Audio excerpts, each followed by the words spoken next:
Hey YouTube, welcome to another YouTube video. Nothing in front of me just yet. A reminder, if you want a lesson, check the link in the description below. There we go, it's in focus now, yep. So this is a little video about upcoming repair work and projects I'm going to have done to my instruments. I have quite a few because my tech is nearby. Let's start with a real simple one. So this is my 3B Silver Sonic bell section. There we go, get that in focus. Love this bell section, but this bell fell out of my case and got a nice big old whack on the tuning slide right here. I'd like to get that out because it still plays well right now, but I'd rather not have any dents in the tuning slide. That one's an easy repair. That just takes some dent balls that you kind of roll through the tuning slide and it pushes the dent out. What's another one? So this is an experimental one that may or may not happen. This is my 50BG, my bass at the moment. I might have him anneal or soften the brass on this bell. It's basically a heat treatment that heats up the bell and just makes it overall softer. I have a feeling this bell just might be a little bit hard, and an anneal treatment might make it play just a little bit easier, a little bit less harsh of a sound sometimes. We'll see. That might not even happen, but that's something I'd like to try with this, since this horn is not overall that important to the scheme of things. Up next, I guess I'll do the slides last, the other slide stuff, is my 42T. So this horn I like quite a lot, except that I'm pretty sure that this Thayer valve is one leaky mofo. Right now it moves really well, and it kind of always has. It's got good action, it's quick, it returns fast, the spring is in good shape, but I think this valve leaks. And when a Thayer leaks, that means the high range gets harder, the low range gets harder and more out of tune, and overall you just get a much less efficient instrument. Like, the work that you put in gets you fewer decibels out of the end of the bell. And a really well-working Thayer means you have a really efficient instrument, actually. A lot of people think Thayers are kind of like hard to play, or they're too open. Usually that means that they're leaky and you're losing a lot of the energy that you put into the instrument, and the sound that you get out of the bell is less than you would expect out of like a good rotor horn or something. But when these are in good shape, they play really well. And right now, my 42B with just a rotor is one, much more efficient, and two, actually has a better and more even low range than this does right now.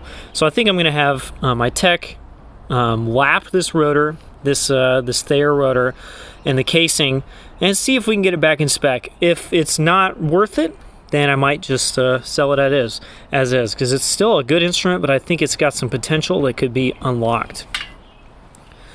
Onto slides. I've got this 42 slide, just a stock 42 slide, whole bunch of wear on it. I mean, look at this. It's not trashed. It is not a trashed slide, but it is definitely not a slide in good shape.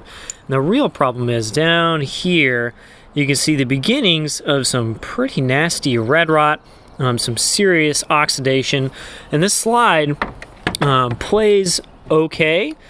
It actually right now has good action for some reason, but it will start to hang up really badly around first, second position.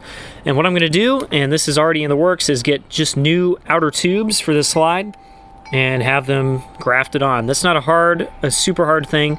Basically, you desolder the oversleeves here, take off all the grips, take off the crook, and then you put in new tubes, and that's it. That's the whole procedure, and that should make this just overall better slide. It'll have better action, and I'm not sure about this yet, I may put a new lead pipe in here, probably a stock 42 lead pipe. I'm not super into the aftermarket thing for 42s.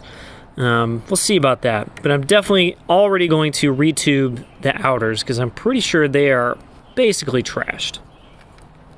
And lastly, at least things that I can remember, and I'm pretty sure there's more, is this 36 slide. This is my 36K slide, and the problem I have right now is right here. You can see this was put back together. Let's focus right here. Yes, good job, phone. You can see this put back together really badly. For reference, this is a pretty well, is this put together? Yeah, it's okay. This joint is put together pretty well. This one's got like solder everywhere. It's just kind of nasty. And if you look, at it straight on, it's not actually in line with the grip right here. It's actually, the tube here is a little bit that way.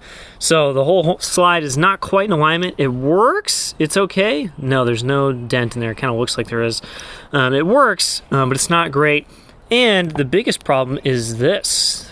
The Bach crook is just, or the Bach 36 slide width is just a little bit less than the normal wide slide. So here they are on the table and lifted up. You can see the 36 slide is just kind of like in between, like a 3B slide would be like here, pretty narrow-ish. Real narrow slides are down here, they're really narrow. This is just kind of like in between. And the problem is with a K valve, this is not enough span to like get your neck in there comfortably. And like even with me, I'm not a big dude, this is not extremely comfortable. So what I'm gonna have done is I'm gonna have a Shire's medium bore crook put on here. The whole horn or the whole slide will get expanded to the same width as a 42 or 50 slide, the normal wide slide arrangement. Also may have this converted to large connectors. So this is the 36/39/12/16/8/9/10/12. I already said 12, right? 6/4. All the Bach small bores use the same connector. All the Bach large bores use the same connector. That's the big one, that's the small one. And the small one's not so useful. I mean, I don't want to put a 12 slide on my 36. I want to put a 42 slide on my 36, or I want to put this on my 42. So I might have this changed to large connectors, and that way I can use this slide on my big horns and big slides on my small horn. So lots of changes coming to this slide. I think the lead pipe will probably stay because I think it plays pretty well. But that's a lot of changes to this poor slide. Retubes, no retubes, but rebuilt, widened, and perhaps large connectors. So that's all I got. A bunch of changes to the horns. And there's probably some other things. There's some dents in my euphonium bellows, for instance. That's, I think, everything for now. And of course, my bass trombone, which is being built as we speak and should be done pretty soon. See you guys next time.